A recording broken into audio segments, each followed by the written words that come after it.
चलो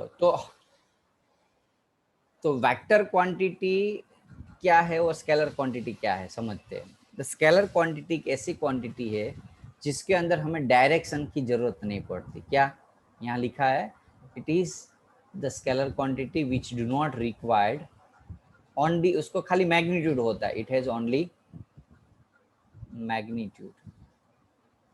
और vector quantity को मैग्नीट्यूड भी होता है और डायरेक्शन भी होती है।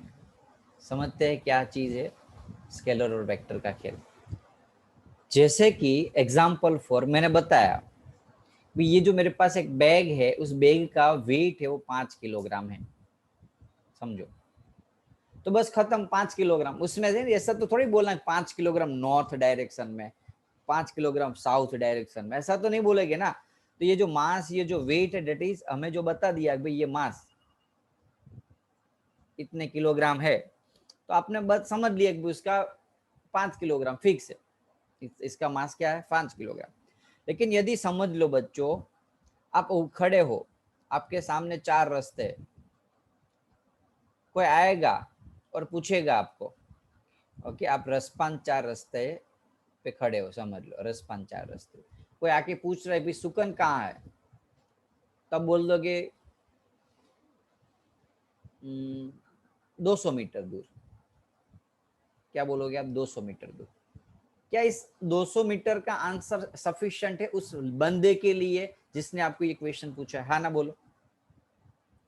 No sir. No sir. क्योंकि वो 200 मीटर आप बोलोगे तो शायद हो सकता है वो डोमिनोज में पहुंच जाए, शायद हो सकता है वो सामने रिंग रोड पे पहुंच जाए, शायद हो सकता है वापस विजन पे पहुंच जाए। हर एक डायरेक्शन में जा सकता है ना 200 मीटर। तो यदि शक्तिमान है तो उड़ के भी जा सकता है। तो आप समझ सकते हो कि 200 metre is not the proper answer. खाली उसको मैग्नीट्यूड यानी कि जो 200 मीटर हमने बताया उससे इसका आंसर सफिशिएंट नहीं है। You have to show the direction of that quantity. क्या? 200 मीटर आपके left side, 200 metre north side, 200 metre south direction में, 200 मीटर पीछे के रास्ते पे। तो ये दैट इज डायरेक्शन। समझ में आया कि नहीं बच्चों? तो ऐसी क्वांटिटी जिसमें आपको मैग्नीट्यूड के साथ साथ डायरेक्शन की भी जरूरत पड़ती है, ऐसी क्वांटिटी को हम वेक्टर क्वांटिटी बोलते हैं। क्या बोलते हैं बच्चों? वेक्टर। इसका एग्जांपल क्या है? तो डिस्प्लेसमेंट, वेलोसिटी, एक्सीलरेशन, फोर्स, ये काफी सारे एग्जांपल है उसके, ओके वो आपको डिटेल में सीखोगे बाद में। पहले स्केलर और वेक्टर का कांसेप्ट क्लियर हो गया बच्चों? डिफरेंट समझ में आ गया? हेलो? Yes sir. ओके। अब डिस्प्लेसमेंट। तो डिस्प्लेसमेंट क्या है? The displacement is a vector quantity. याद हो तो हम क्या बोलते थे डिस्प्लेसमेंट में? इट इज द मिनिमम या shortest distance between the initial and final point. याद आया? लाइक एग्जांपल फॉर एक ऑब्जेक्ट ए, शायद उसका एग्जांपल होगा, ये है एग्जांपल। चलो तो पहले तो ये वेक्टर क्वांटिटी है और उसको मैग्नीट्यूड के साथ साथ डायरेक्शन की भी जरूरत पड़ती है। डिस्टेंस क्या है? Distance 200 metre that is the distance, लेकिन आपने उसको बताया कि 200 metre north side that is displacement. Distance scalar quantity है, इतना मीटर, इतनी लेंथ, ये सारा डिस्टेंस है। लेकिन जब हम डिस्टेंस के साथ साथ डायरेक्शन को बता दे तो वो डिस्प्लेसमेंट हो जाएगा। इसका एग्जांपल है यहाँ, समझ लो बच्चों। वे ऑब्जेक्ट ए यहाँ से यहाँ गया, ऐसे इस रास्ते से गोल घूम घूम घूम घूम घूम के यहाँ आया। अभी ये समझ लो कि यहाँ से ए से बी ऑब्जेक्ट पहुंचा, तो ये जो रास्ता है वो ए रास्ता है, तो उसको हम क्या बोलते हैं? डिस्टेंस बोलते हैं या डिस्प्लेसमेंट बोलते हैं?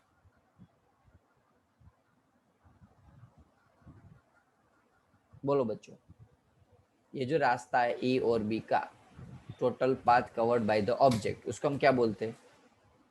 Not, it's not a displacement बच्चों, इट्स अ डिस्टेंस। ये टोटल पाथ हुआ, उसको घूम घूम के यहाँ गया, that is distance. Total path जो उसने जिस रास्ते से गया वो सारा रास्ता यदि दिख रहा है आपको, दैट इज डिस्टेंस। अब डिस्प्लेसमेंट क्या है? The displacement is the shortest distance between the final and initial point. Initial point क्या था उसका? ए।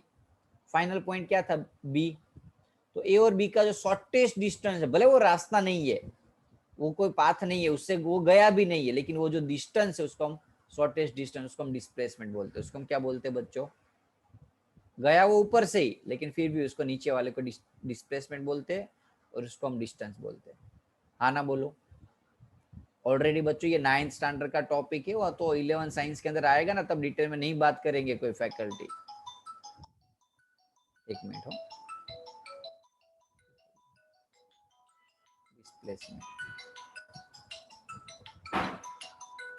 एक मिनट हो बच्चों। हेलो, ओके बच्चों, समझ में आ गया डिस्टेंस और डिस्प्लेसमेंट के बारे में? मैसेज में लिखो यस और नो, यदि नहीं आया तो नो बोलो, यस आ गया तो क्लियर कर लो। ये जो है रास्ता ए टू बी का, ये शॉर्टेस्ट पाथ है, दैट इज द डिस्प्लेसमेंट। और जिस रास्ते से वो गया उसको हम बोलते हैं डिस्टेंस। हाँ कि ना, डिस्टेंस और डिस्प्लेसमेंट का कॉन्सेप्ट बच्चों? राइज योर हैंड यदि क्लियर हो गया, बोल, हाथ ऊपर करो, चलो। ओके, सेम यही चीज, if person walks from A to B, A से बी गया, वापिस बी से सी पे गया। चलो, कोई बता सकता है कि इसने डिस्टेंस कितना कवर किया और डिस्प्लेसमेंट कितना कवर किया? हाँ, मैसेज आंसर आ जाएगा। हाँ बोलो, चलो मैसेज करो मुझे। चलो, कहाँ से कहाँ गया? ऑब्जेक्ट ए से बी पे गया पहले, और वापस बी से ए सी पे, तो टोटल कितना डिस्टेंस कवर है? ए टू बी का डिस्टेंस 3 और इसका 4 है, तो डिस्टेंस कितना होगा और डिस्प्लेसमेंट कितना होगा? मैसेज करो जल्दी से बच्चों मुझे।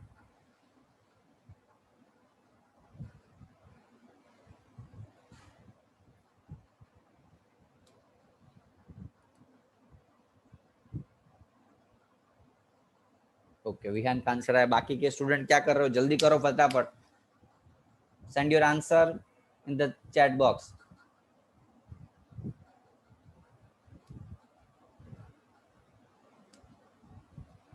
थोड़ा जल्दी करो।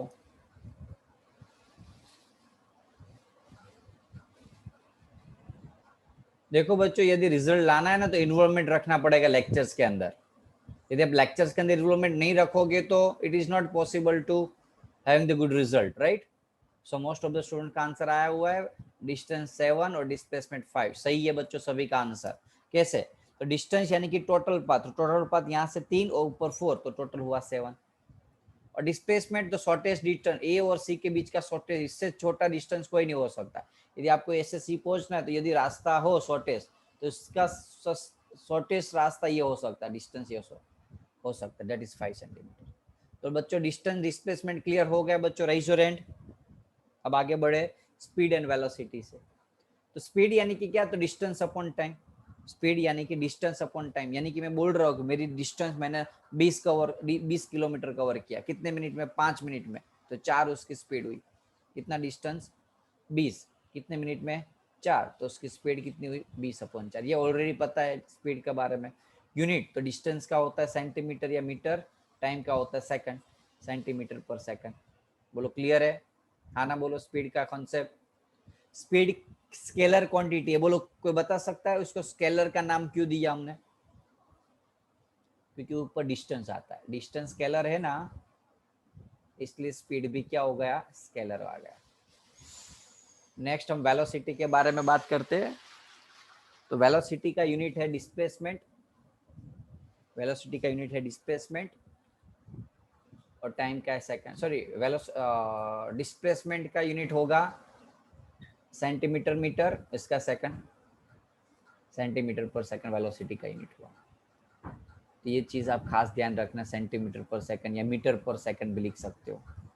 और ये वेक्टर क्वांटिटी है वेलोसिटी, क्योंकि डिस्प्लेसमेंट वेक्टर क्वांटिटी है, तो वेलोसिटी भी वेक्टर क्वांटिटी ही होगी। विहान क्या डाउट है बेटा? सर सीजीएस सिस्टम मतलब? सीजीएस यानी कि एक पूरी सिस्टम ऑफ सेकंड चैप्टर के अंदर सीखोगे ऐसा यूनिट। सीजीएस यानी कि जब हम मीटर यानी कि लेंथ को सेंटीमीटर, वेट को ग्राम और टाइम को सेकंड मेजर करते हैं, तो उस यूनिट को हम सीजीएस यूनिट बोलते हैं। जैसे एमकेएस यूनिट यानी कि क्या? Metre, kilometre, sorry metre, kilogram और सेकंड। समझ में आया? एमकेएस है।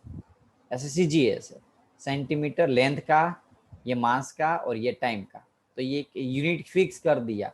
ओके, ये सारी सिस्टम्स है ना, वो सेकंड चैप्टर के अंदर फिजिक्स के यूनिट एंड मेजरमेंट वाला चैप्टर, उसमें डिटेल में हम बात करेंगे बच्चों तब। ओके, बाकी अभी इतना समझ लो कि ये सेंटीमीटर, जी फॉर ग्राम और एस फॉर सेकंड, तो ये सेंटीमीटर और सेकंड है, इसमें से ही लेनी होती है। क्लियर? चलो, uniform motion, non uniform motion तो पता ही है कि भाई same distance same time. Non uniform motion यानी कि सेम डिस्टेंस डिफरेंट टाइम, या तो different distance in same time, दोनों चीज बता सकते हो। पता है ना बच्चों, यूनिफॉर्म यानी कि सेम स्पीड से भाग रहा है, और नॉन यूनिफॉर्म यानी कि थोड़ी धीरे फास्ट, धीरे फास्ट, धीरे फास्ट। कंसेप्ट क्लियर है ना? ये चीज ऑलरेडी इजी है, इसलिए थोड़ा हम आगे बढ़ते हैं। Main topic that is acceleration. Acceleration यानी कि क्या, कि जो हम स्पीड बढ़ा देते। Acceleration is a rate of change of velocity. हम हमारी वेलोसिटी, स्पीड है, that is not speed, it's a velocity. जब हमारी वेलोसिटी बढ़ती है, जैसे नहीं बोलते कि मैं एक्सेलरेशन के ऊपर पाव, एक्सेलरेटर के ऊपर पाव लगाया, स्पीड बढ़ जाती है, that is called acceleration. Acceleration है v minus you upon T. Formula याद है ना बच्चों? हेलो, चेंज इन वेलोसिटी और नीचे टाइम, याद है ये फॉर्मूला?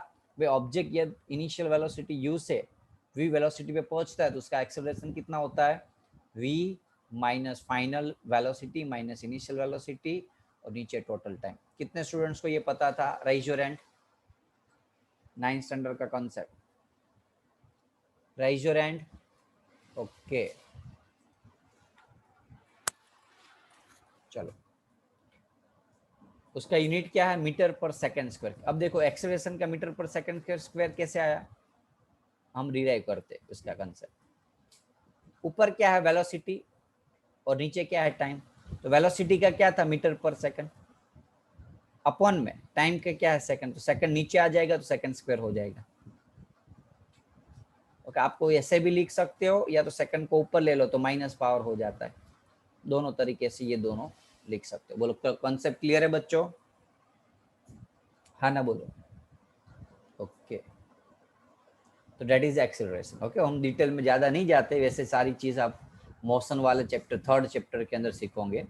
ओके, फिजिक्स के अंदर, इसलिए जस्ट बेसिक कंसेप्ट थोड़ा याद हो तो भी चलेगा, और नहीं याद है एक्सेलरेशन के बारे में तो बहुत अच्छे से डिटेल्स के अंदर हम थर्ड चैप्टर में सीखेंगे। जो टॉपिक, जो कंसेप्ट ऑलरेडी फिजिक्स में आ रहा है ना, उसके ऊपर मैं ज़्यादा टाइम नहीं बिगाड़ूंगा आपका।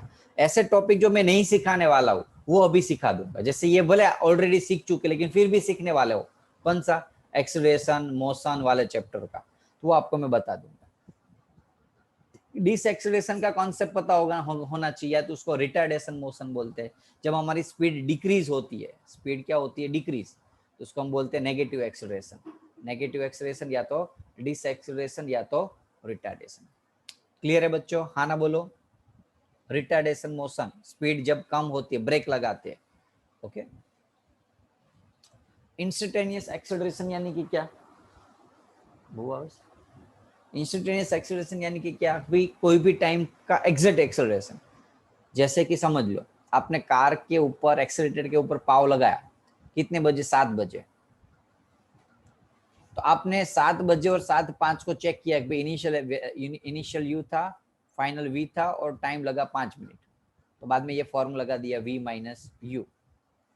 समझ लो, जब एक्सेलरेटर के ऊपर पाव लगाया तब आपकी स्पीड 5 थी कार की, अब 50 हो गई, तो 50 माइनस 5 और डिवाइड बाई 5, ये एक्सेलरेशन मिला। तो ये जो एक्सेलरेशन मिला उसको हम एवरेज एक्सेलरेशन बोलते हैं। कौन सा एक्सेलरेशन? एवरेज। वो कोई फिक्स नहीं है। लेकिन मैं बोलूँ भाई आपके 7 मिनट पे 7 बजे 2 मिनट पे 35 सेकंड पे स्पीड क्या होगी? तो कोई बता सकता है उसके लिए वो क्या करेगा? कोई बंदा? तो कार के अंदर एक वो स्पीडोमीटर आता है, याद हो तो देखा है कभी? जब आप कार के ऊपर एक्सेलरेशन के ऊपर पाव लगाते हो, धक्का लगाते हो ना, तो वो ऊपर आता है ऐसे स्पीड। तो आपको क्या करना है? एग्जैक्ट वो 35 सेकंड पे देख लेना कि उसका एरो कहाँ था उसका एरो। तो समझ लो कि मैं बोलूँ 40 के ऊपर, तो ये जो एक्सेलरेशन उसको हम इंस्टेंटेनियस एक्सेलरेशन बोलेंगे। Instant of time, instant of time, at a time, gap नहीं, डिफरेंट नहीं लेना है। समझ में आया बच्चों इंस्टेंटेनियस एक्सेलरेशन का concept? Hello, rise your hand.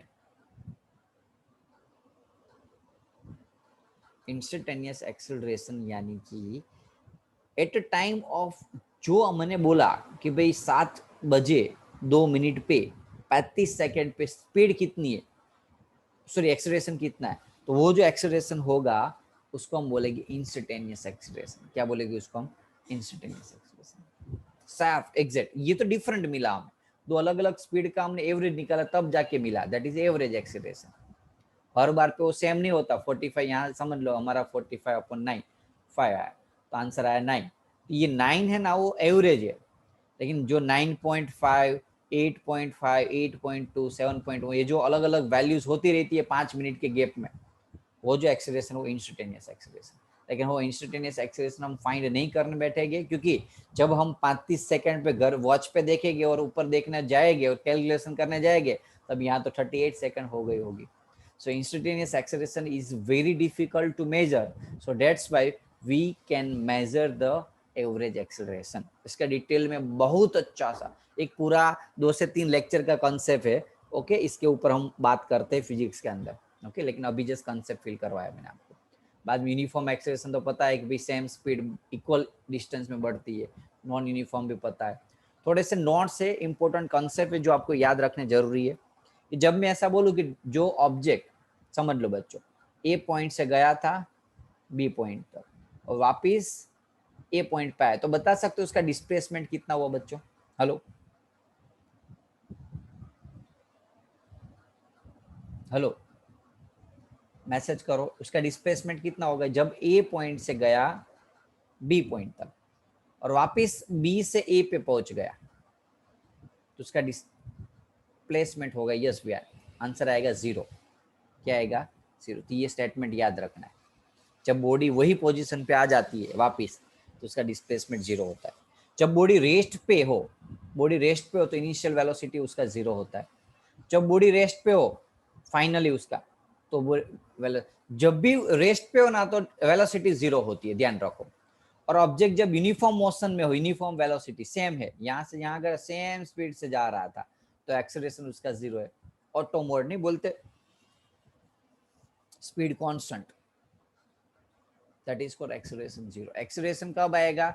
जब स्पीड इंक्रीज होती है, तब स्पीड क्या होती है? इंक्रीज होती है। स्पीड जब कांस्टेंट रहेगी, उस केस में एक्सेलरेशन विल बी 0।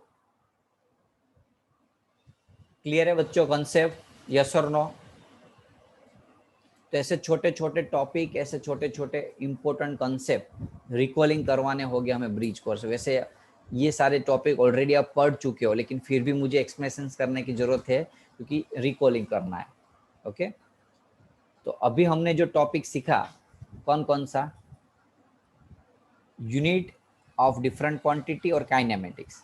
अब उसमें हम फोर्स, वर्क, ओके, पावर, ये सारी चीज हम नेक्स्ट सेशन के अंदर देखेंगे। और उसके साथ नेक्स्ट सेशन में हम ट्रिग्नोमेट्री का टॉपिक ले लेते हैं और ग्राफ। ये 3 टॉपिक हम नेक्स्ट सेशन में ले लेंगे बच्चों। Okay, any doubts from this lectures? किसी को? यस और नो? No sir. ओके, तो ऐसे ही हम बेसिक कंसेप्ट होगा ब्रिज कोर्स के अंदर, नया कुछ नहीं होता है, जो सीखा होता है उसका ही इंपॉर्टेंट होता है। जो रिपीटेड टॉपिक होंगे वही आपको सिखाएंगे। ओके, हमारा जो 11 साइंस का लेक्चर है वो आपको स्टार्ट होगा इस ब्रिज कोर्स के एंड पे 10 दिन के बाद। तब तक आप ये सारे टॉपिक को रिकॉलिंग कर लो, ओके, और याद कर लो अच्छे से, जिससे आपको साइंस के अंदर, स्पेशली फिजिक्स के अंदर कोई ज़्यादा दिक्कत ना आए और उस टाइम पे आपको इस बेसिक कंसेप्ट के ऊपर काम ना करना पड़े बच्चों।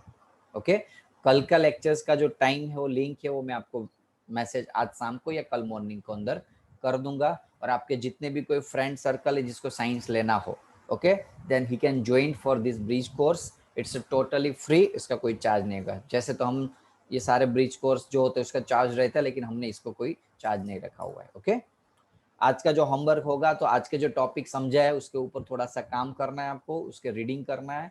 यूनिट मेजरमेंट की मैं शायद एक स्क्रीनशॉट या पीडीएफ भेजूं, तो वो याद रख लेने बच्चों। Okay, done.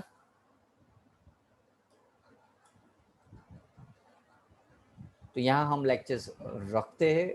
ओके, और कल का जो टाइमिंग होगा वो आपको मैसेज ग्रुप के अंदर मिल जाएगा। Okay, it's not 11 science lecture, ध्यान रखो हमने 11 साइंस नहीं चालू किया है। Okay, it's a 9th and 10th topic which will be covered in the 11th 12th science. तो ये याद रखना चीज। ओके, चलो बाय बच्चों, तो यहाँ हम लेक्चर्स रखते हैं। Okay, bye.